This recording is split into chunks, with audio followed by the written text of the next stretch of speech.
सर्वांना नमस्कार. स्वातंत्र्यवीर सावरकर स्वायत्त मराठी विद्यापीठाच्या लोकार्पण समारंभानिमित्त आपण सर्वजण या ठिकाणी उपस्थित आहात. या संस्थेचा विश्वस्त या नात्याने मी आपणा सर्वांचे स्वागत करतो. आजच्या या कार्यक्रमासाठी आपल्याला आपल्यात उपस्थित असलेले अखिल भारतीय मराठी साहित्य संमेलनाचे माजी अध्यक्ष दैवी कुलकर्णी, जे आपल्या ह्या विद्यापीठाचे कुलगुरू आहेत, त्याचप्रमाणे भानू काळे साहेब, माननीय मीना वैशंपायर, मोनिका गजेंद्र गडकर, व्यासपीठावरील सर्व मान्यवर, मार्गदर्शक, विश्वस्त आणि ज्यांच्या पुढाकाराने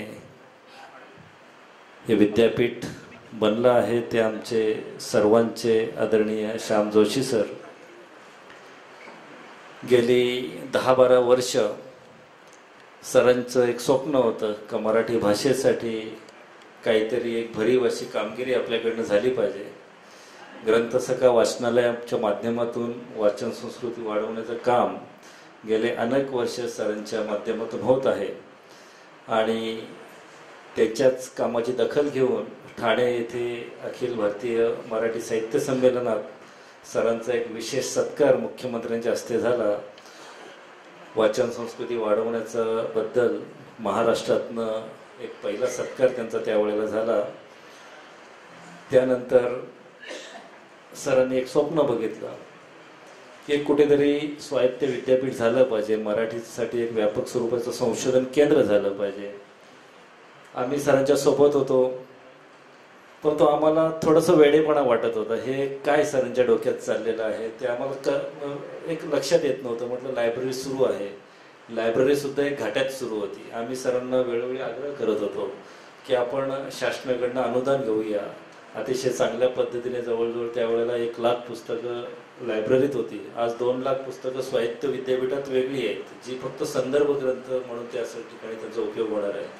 परंतु लायब्ररीत सुद्धा अशी दर्जेदार लायब्ररी असताना सुद्धा शासनाचं कोणत्याही स्वरूपाचं अनुदान घ्यायचं नाही असं सरांनी ठरवलं. आमचा त्यावेळेला सरांचा खूप आग्रह होता, कारण हार्डली 50 रुपये फीमध्ये हे सर्व चालवणं ही काही कठीण गोष्ट होती. नुसतीच लायब्ररी चालवणं म्हणजे आपली पुस्तकं आहेत आणि पुस्तकं वाचकांनी घरी घेऊन जायची, वाचून आणून सोडायची असं नव्हतं. तर वेळोवेळी जी नवीन पुस्तकं येत होती ती नवीन पुस्तकांची खरेदी हा एक प्रकार असायचा. अनेक पुस्तकांच्या चोरी सुद्धा व्हायचं. डिजिटायझेशनची कामं होती, कॉम्प्युटरायझेशनची कामं होती. तर त्यासाठी प्रचंड स्वरूपाची निधीची आवश्यकता असताना सुद्धा सरांनी अनुदान घेण्याचं टाळलं. याचा उल्लेख यासाठी करतो कारण या लायब्ररीच्या सोबतच या विद्यापीठाचं काम सुरू होतं. विद्यापीठाचं काम म्हणजे दुर्मिळ पुस्तकांचं संकलन विद्यापीठासाठी करणं गरजेचं होतं. आणि सरांची तर मागच्याच वर्षी बायपास झाली. बायपासच्या नंतर सुद्धा एक अतिशय किचकट असं एक ऑपरेशन झालं.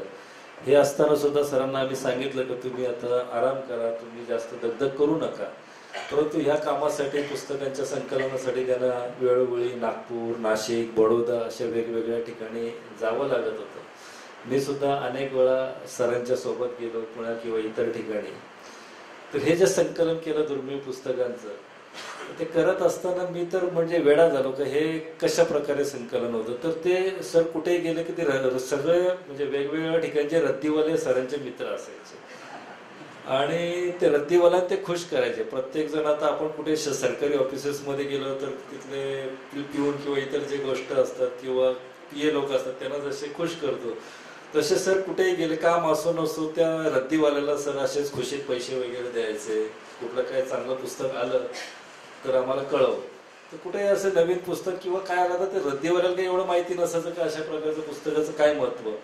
परंतु त्याला एक अंदाज यायचा. तर समजा नागपूरवरनं फोन आला, सर असं जर पुस्तक आलेलं आहे तर तुम्ही या. तर ते फोन आल्या क्षणी सरांचं रिझर्वेशन असो नसो सर तर आहे तसे निघायचे आणि तो पुस्तकाचं कलेक्शन करायचं. काही पुस्तकांना, काही रद्दीवाल्यांना माहिती असायचं की ह्या पुस्तकाचं मोल आहे.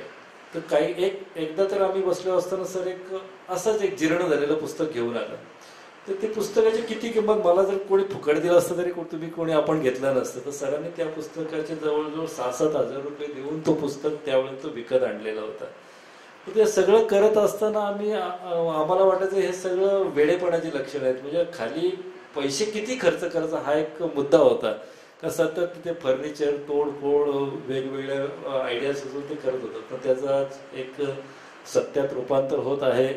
म्हणजे खऱ्या अर्थाने हा एक लोकार्पण सोहळा सुद्धा आहे आणि एक स्वप्नपूर्ती सोहळा सुद्धा आहे. त्याच्यात अनेक वर्ष म्हणजे एक तपाची 12 वर्षाचं सरांचं जे प्रयत्न आहे ते कुठेतरी सत्यात उतरत आहे. काल DSKनी चांगलं ते आश्वासन त्या ठिकाणी दिलं का हे ह्या बदलापूरचं नसून हे महाराष्ट्राचं वैभव आहे, हे कुठेतरी जतन केलं गेलं पाहिजे आणि याचं एक स्वरूप फार मोठं आहे आणि याची व्याप्ती वाढली पाहिजे आणि त्यासाठी DSK सर्वतोपरी सहकार्य करण्यासाठी तयार आहे. ही एक खूप आनंदाची गोष्ट आहे. विद्यापीठाच्या माध्यमातून वेगवेगळे प्रशिक्षण वर्ग घेण्यात येणार आहेत. संपादकांच्या कार्यशाळा असो, नवोदित लेखकांच्या कार्यशाळा असो, अशा वेगवेगळ्या त्याचा एक प्रोग्राम येईलच. आता काही दिवसातच तो प्रोग्राम वेगवेगळे क्षेत्रातले दिग्गज असे मार्गदर्शक आपल्याला या ठिकाणी लाभलेले आहेत. त्यामुळे विद्यापीठाचं भवितव्य निश्चितच उज्ज्वल आहे आणि ह्या मराठी भाषा दिनाच्या दिवशी मराठी भाषेची व्याप्ती संशोधन अधिक चांगल्या पद्धतीने होण्यासाठी याची एक मदत होणार आहे. मीडियाचं मी विशेष करून आभार मानतो. अतिशय चांगलं कव्हरेज या ठिकाणी त्याने दिलं आणि शासनसुद्धा जे शिक्षण मंत्री आहेत विनोद तावडेंनी सुद्धा संपर्क साधला आणि कशा पद्धतीने तुमचं कामकाज चालणार आहे त्याचं तुम्ही आम्हाला पण माहिती अवगत करून द्यावी. शासनाकडनं सुद्धा योग्य तो सहकार्य करण्याचं वचन त्यांनी त्या ठिकाणी दिलेलं आहे. नुकतेच शिवसेनेचे युवा सेनेचे प्रमुख आदित्य ठाकरेंनी सुद्धा संदर्भ ग्रंथालयाला आपल्या विद्यापीठाला भेट दिली. त्यांनी सुद्धा विशेष मदत करण्याचं त्यावेळेला जाहीर केलेलं आहे. तुम्हा सर्वांच्या सहकार्याने हा विद्यापीठ आपल्याला पुढे घेऊन जायचं आहे. निश्चितच ते आपण त्यात यशस्वी होऊ असं मला या टाकतं. मराठी भाषा दिनाच्या तुम्हाला या निमित्ताने मी शुभेच्छा देतो आणि थांबतो. धन्यवाद.